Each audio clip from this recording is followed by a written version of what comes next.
from threatening the Nigerian military with an invasion if they don't return power to the former president Bazoum, to begging them to reconsider joining Ecowas, which they left with frustration because of crippling sanctions. Mali, Niger, Burkina Faso, they all left to forming their own union after they refused to remove sanctions placed on them. Now, ECOWAS leaders have done a 180-degree turn to removing all the sanctions placed on them. They said they did it based on humanitarian grounds. By the way, the humanitarian grounds existed when they placed all these sanctions on this country. They didn't see by that time. This is just a face-saving measure. There is serious leadership failure in ECOWAS, which can be traceable to the leader Tinubu. The way he argued, and in lifting the sanctions, and the ECOWAS leaders listening, he should have used that same influence, same power to make sure everything were resolved amicably from the beginning. But instead, initially, he went on to threatening the Nigerian Republic military to leave power as if they were a subordinate, as if they were not a sovereign country. All that has come crashing down. He has stepped down from his high horse. He has now understand that military men are better than him in foreign relations and geopolitics. ECOWAS has never been divided as it is today.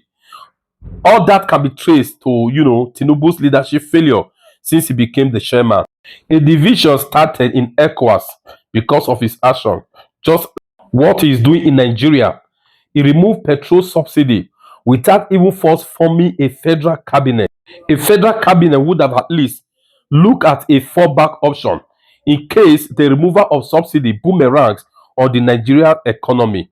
Nigeria has been paying petrol subsidy for decades. Removing petrol subsidy without a plan will be catastrophic as it is being witnessed right now in Nigeria. A federal cabinet would have at least studied the situations and make recommendations. And in case if this one doesn't work, we will fall back to this one. This one will do this. This one will do that. They would have come up with a comprehensive solution in case the removal of subsidy boomerangs on the Nigerian economy. So it is obvious it is not working. It is seriously harming the Nigerian economy. When is it come down from his high horse and reverse the removal of subsidy, and on a serious note, Tinubu need to come down from his high horse, drop his arrogance, reverse the subsidy, and that's not the only policy he needs to reverse. He needs to reverse the naira float. He can't just wake up, and float the naira without setting up a committee to research the option. The option of if he float the naira, and it boomerangs.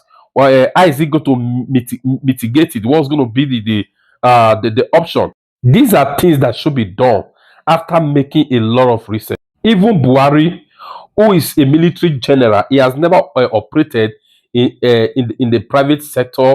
He's not an economist, but he understand better than Tinubu that if he floats the naira, it's going to tax the Nigeria economy.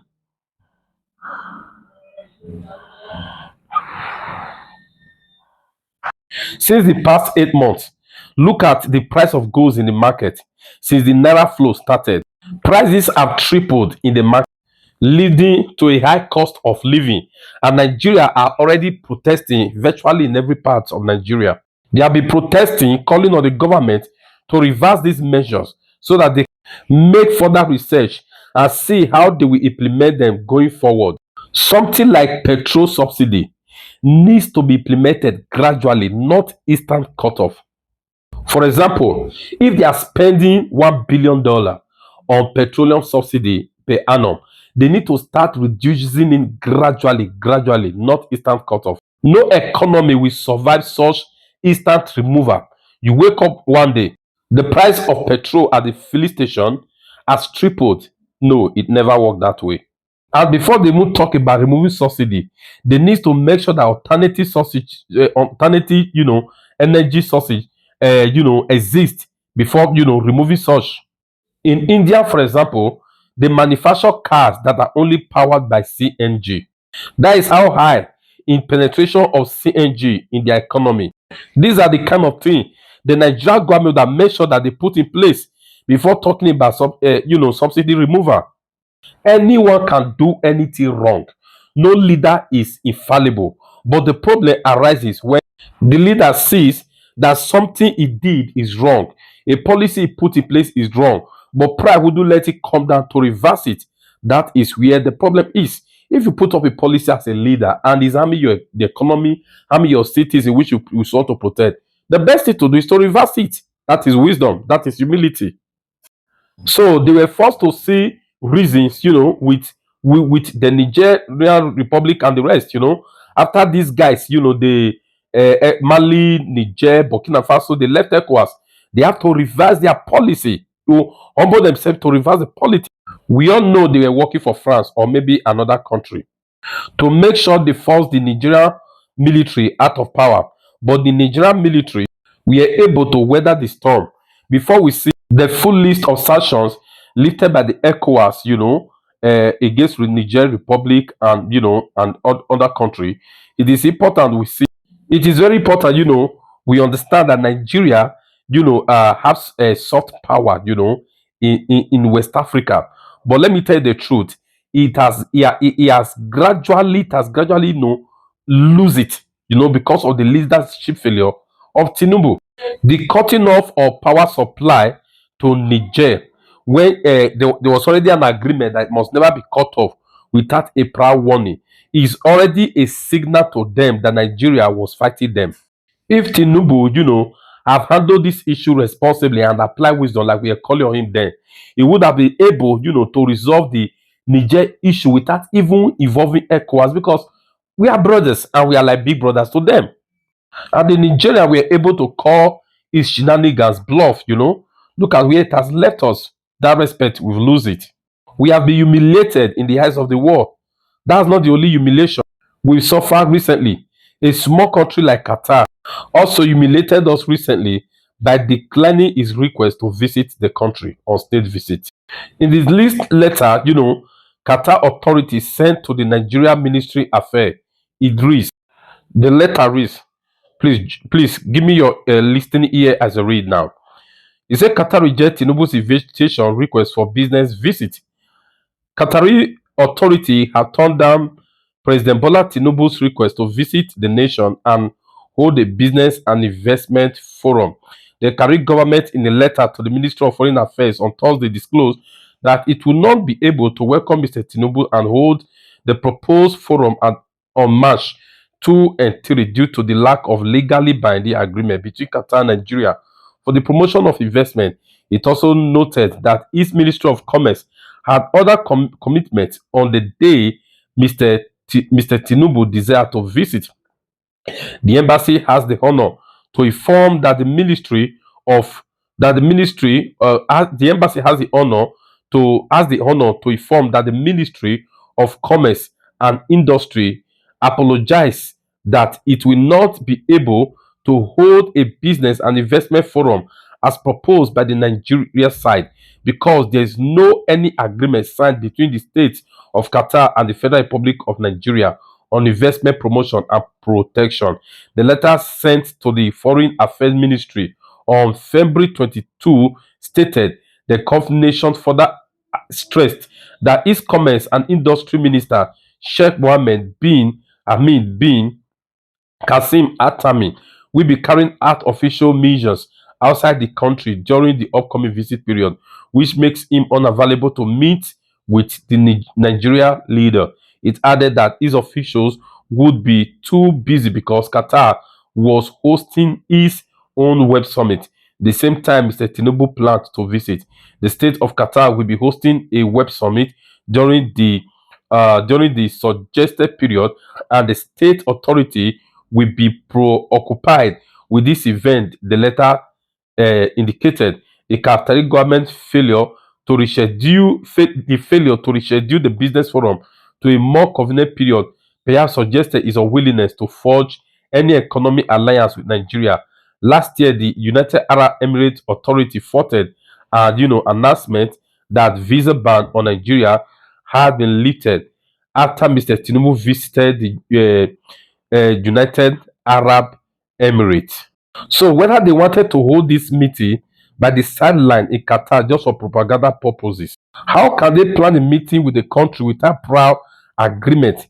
Country do it, but they keep on talking before they say. They both, hold a meeting, to announce. This is when the both country will announce of the meeting where the country this is what the meeting is meant for. This for the benefit of investment of this and that. Before the both country will announce it.